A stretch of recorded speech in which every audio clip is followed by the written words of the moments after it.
दोस्तों, अभी हम लोग बात करेंगे जो अभी एक नई स्कीम आरडीएसएस के अंतर्गत चल रही है स्मार्ट मीटरिंग का। अभी बहुत सारे स्टेट में स्मार्ट मीटरिंग का कार्य चल रहे हैं और बहुत सारे स्टेट में स्मार्ट मीटरिंग का कार्य अभी कंप्लीट भी हो चुके हैं, पूरा हो चुके हैं। जैसे आसाम वगैरह जो स्टेट है वहाँ के स्मार्ट मीटर के कार्य पूरे हो चुके हैं। उत्तर प्रदेश, महाराष्ट्र एवं अन्य राज्यों में इसके कार्य अभी चल रहे हैं। लेकिन स्मार्ट मीटर को लेकर के हमारे लोगों हम उपभोक्ता के बीचों में, हम भी उपभोक्ता हैं, आप सभी उपभोक्ता हैं, हम सभी के बीच में कई सारे बिंदु को लेकर के उलझन और उनके जो है सो आशंकाएं बनी रहती है और बनी हुई है, जिसका कि अभी जो है सो आम पब्लिक या आम उपभोक्ता उसका विरोध भी कर रहा है। और विरोध करना उनका अधिकार भी है, उनको विरोध करना भी चाहिए जब तक उनके लिए लाई गई योजना जब तक उनको स्पष्ट रूप से उनके ऊपर में उसकी विश्वास और भरोसा नहीं बनती है, लोगों में विरोध जारी रहता है। तो हम यहाँ पे स्मार्ट मीटर के फायदे की बात नहीं करेंगे, हम यहाँ उसके नुकसान का बात करेंगे। नुकसान क्या है और नुकसान के साथ में हम आम उपभोक्ता को इसमें अपना क्या सुझाव होना चाहिए, सरकार की तरफ से हमें क्या इसमें सहयोग मिलना चाहिए और हमें इन नुकसान को कैसे जो है सो सरकार के द्वारा या लाए गए योजना में इस नुकसान को कैसे खत्म किया जा सकता है, कैसे कम से कम किया जा सकता है, इसके बारे में हम लोग बात करेंगे।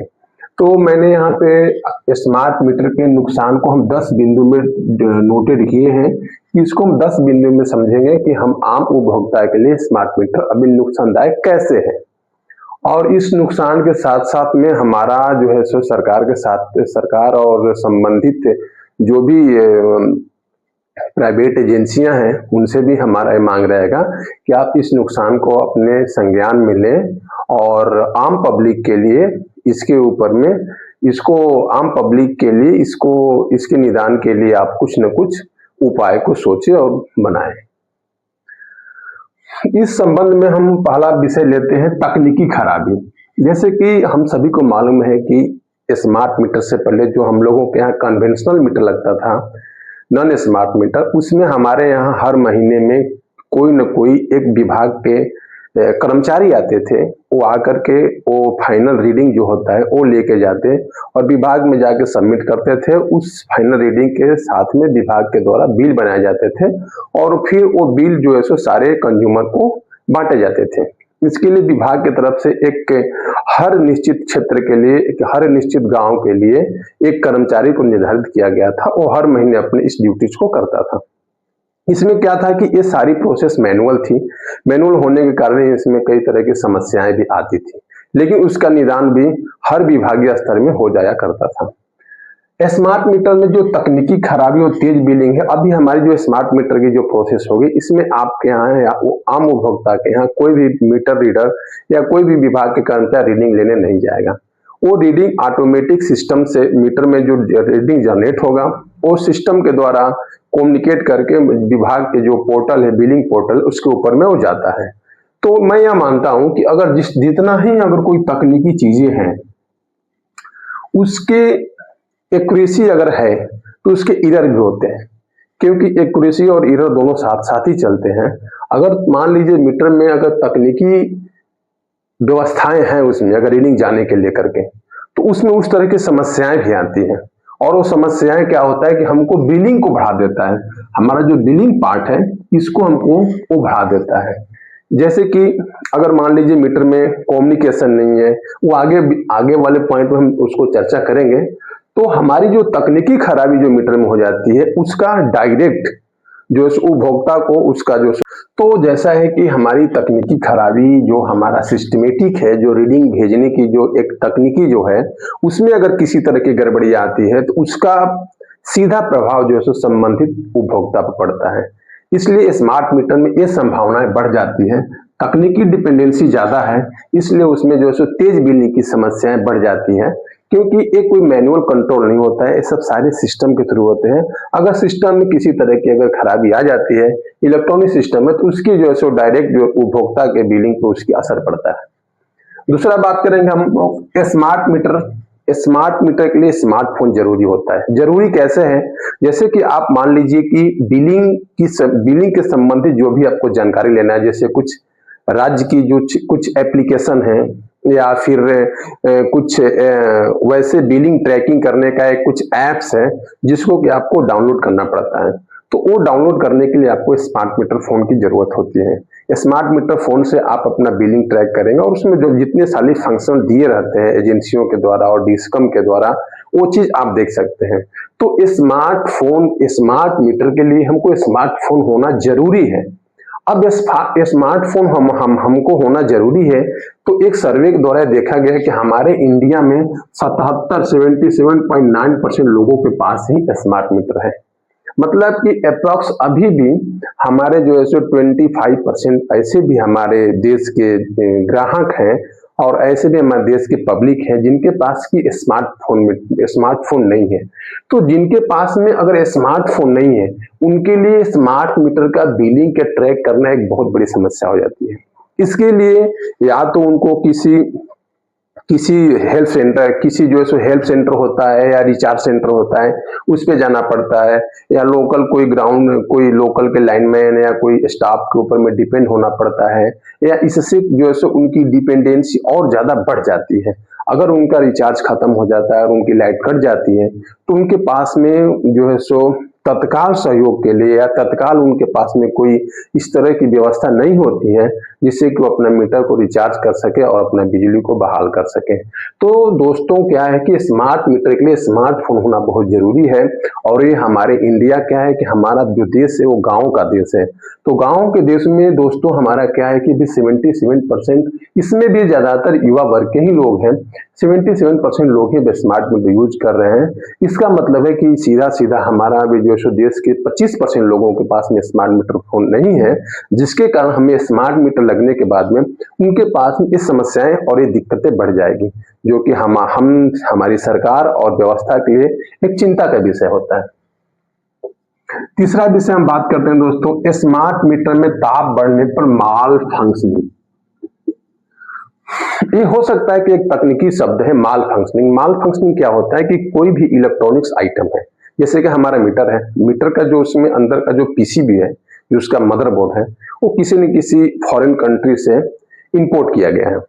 जैसे चाइना से हो गया, जापान से हो गया, या अदर कंट्री जहां से कि तकनीकी के उनके डेवलप ज्यादा है, वहां से उसको इंपोर्ट किया गया है इंडिया को। उसमें क्या होता है, कोई भी इलेक्ट्रॉनिक्स आइटम का एक उसका ड्रॉबैक होता है, एक उसकी खामियां होती है कि अगर उसके ताप बढ़ेंगे तो वो जो उसमें लगे हुए डिवाइस है वो अपने पैरामीटर से अलग काम करने लगेंगे। जब पैरामीटर से अलग काम करेंगे, उनको एक लिमिट में काम करना है, उनके हर उनके पैरामीटर के एक लिमिट सेट किया गया है उस डिवाइस के अंदर में। तो जैसे ताप बढ़ने के साथ में उनके पैरामीटर डिस्टर्ब हो जाते हैं। जब उनके पैरामीटर डिस्टर्ब हो जाएंगे तो वो जो डिवाइस है वो अपना अलग अलग तरह के फंक्शन क्रिएट करने लगते हैं। उनके बीच में एक अलग अलग तरह के वेब और एक जो है सो सेल्डिंग वेब टाइप का एक चीजें क्रिएट हो जाती है, जिससे कि वो मीटर का जो एक्यूरेसी है, मीटर का एक्यूरेसी है वो टोटल उससे इफेक्टेड होता है। अगर मीटर की एक्यूरेसी इफेक्टेड होता है तो हम कंज्यूमर को, हमारे जो आम उपभोक्ता हैं, उनके डायरेक्ट बिलिंग पे इसकी असर जाती है, जिससे कि ओवर बिलिंग की समस्याएं इत्यादि होने की संभावना और ज्यादा बढ़ जाती है। तो हमारे स्मार्ट मीटर में जो हमारा सेमीकंडक्टर डिवाइस जो यूज किया जाता है,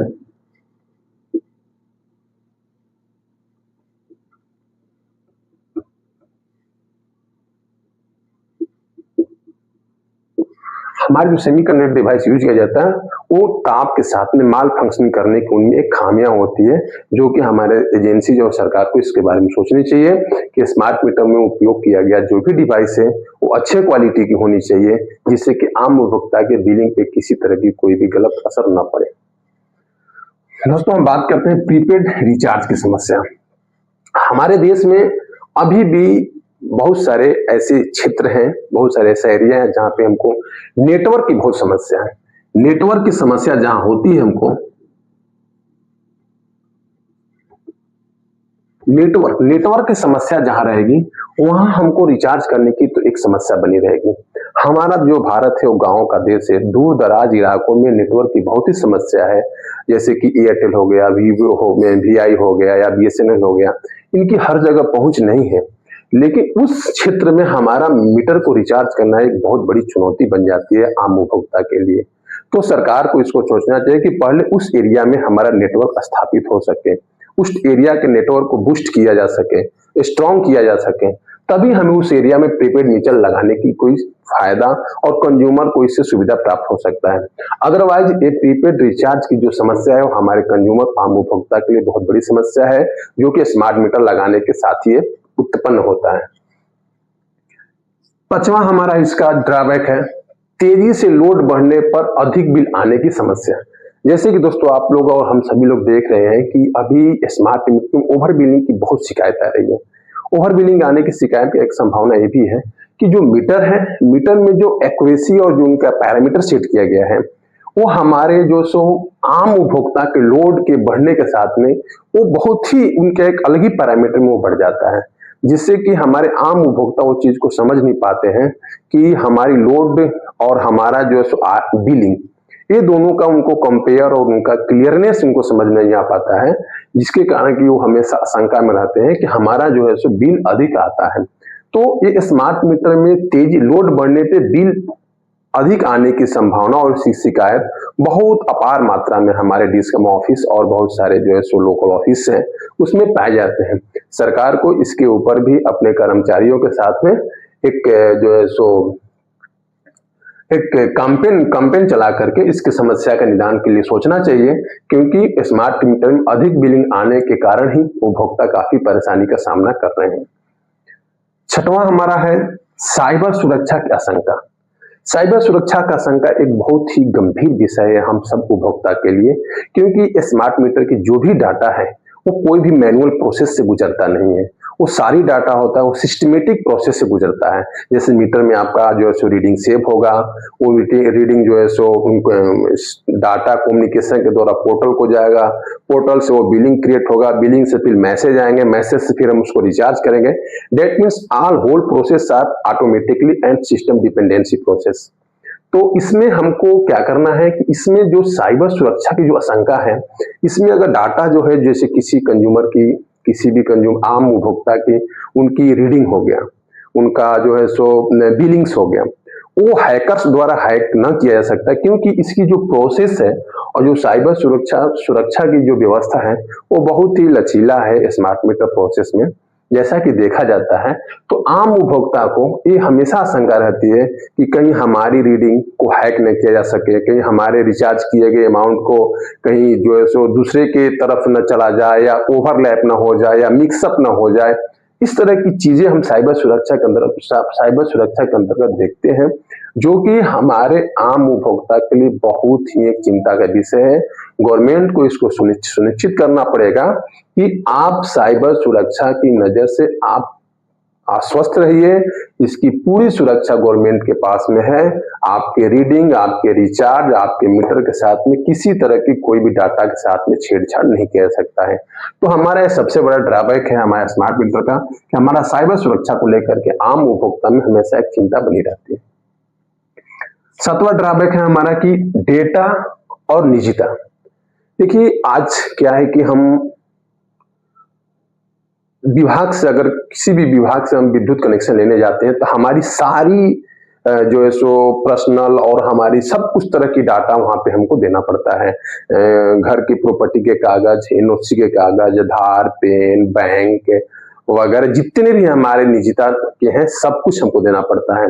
तो स्मार्ट मीटर जो डाटा स्मार्ट मीटर के अंतर्गत जो डाटा है सेव होती हैं उसमें हमेशा आम उपभोक्ता को डाटा के निजता की चिंता रहती है कि ताकि हमारा डाटा कहीं लैप्स न हो जाए, कहीं हैक्स न हो जाए या किस तरह की कोई उसके ऊपर में, क्योंकि एक बैंक है, एक नंबर आपका है या पेन है या आधार है, वो आपके सारे फंक्शन से जुड़े होते हैं, सारे जो आपके फैक्टर से जुड़े होते हैं, जैसे बैंक से, अपना केवाईसी से, आपका आधार से, किसी स्कीम से, लोन से, सबसे जुड़े रहते हैं।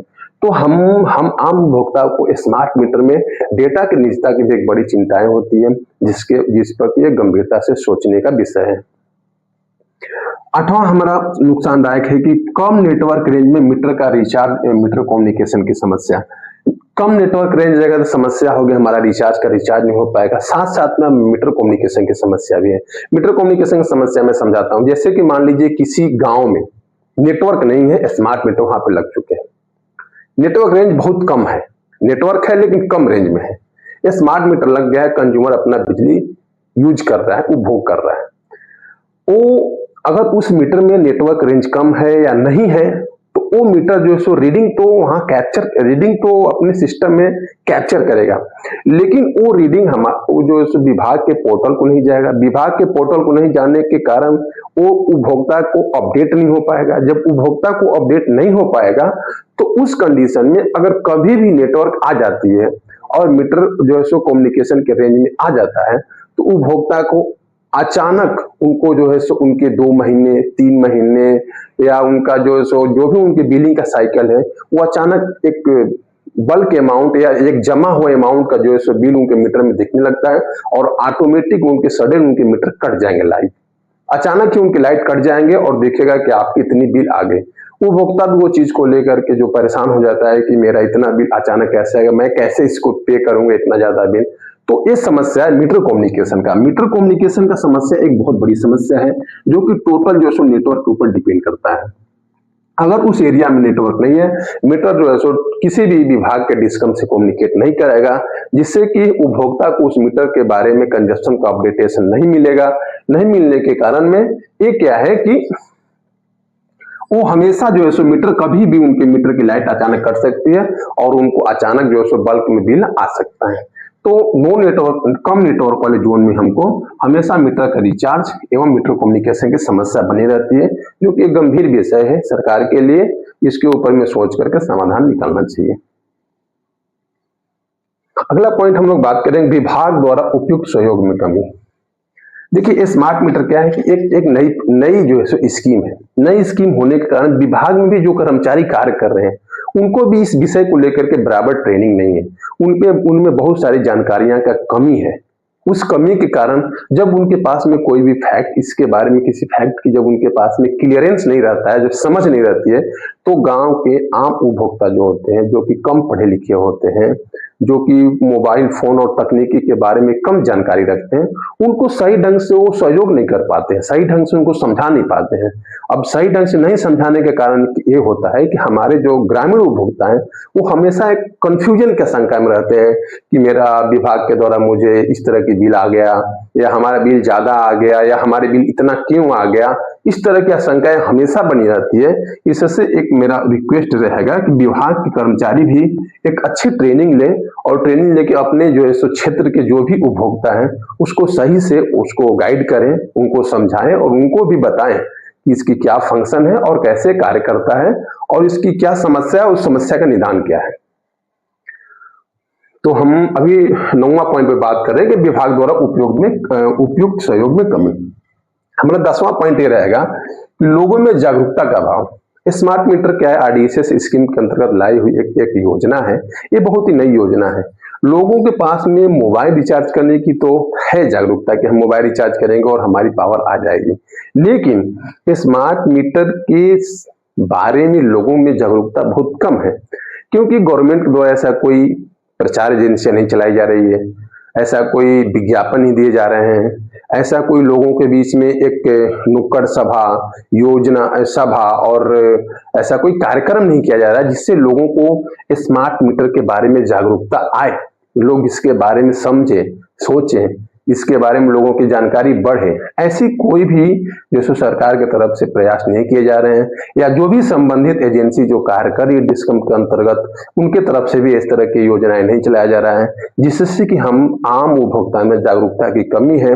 ये जागरूकता की कमी जो है सो स्मार्ट मीटर में और उसके संबंधित और उस विषय को लेकर के आम उपभोक्ता में हमेशा असंतोष की भावना रख रही है।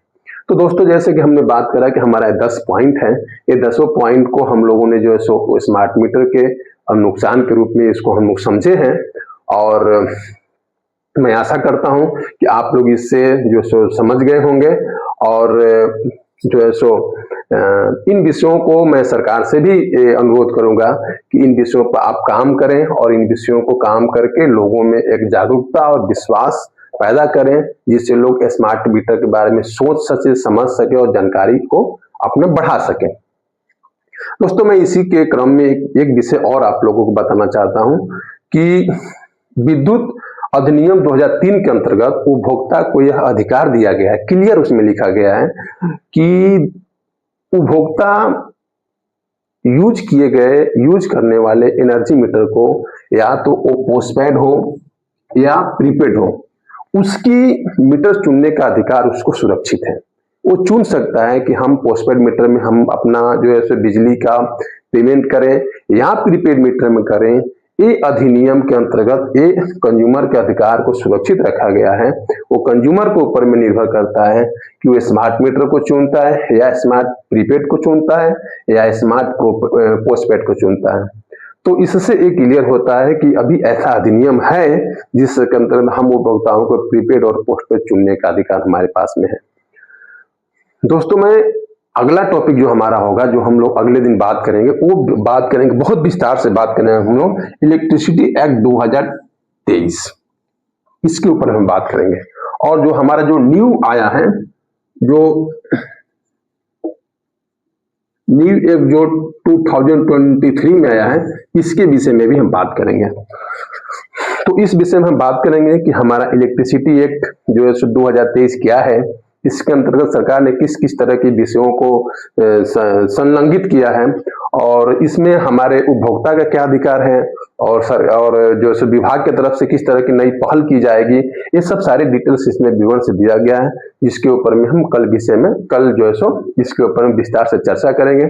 और आप लोगों का किसी तरह की भी कोई क्यूरी होता है, कोई अगर समस्या होती है, तो आप मुझे टाइप करके पूछ सकते हैं। मैं कोशिश करूंगा आपकी समस्या का उचित जवाब दूं और आपको सहयोग कर सकूं। बहुत बहुत धन्यवाद।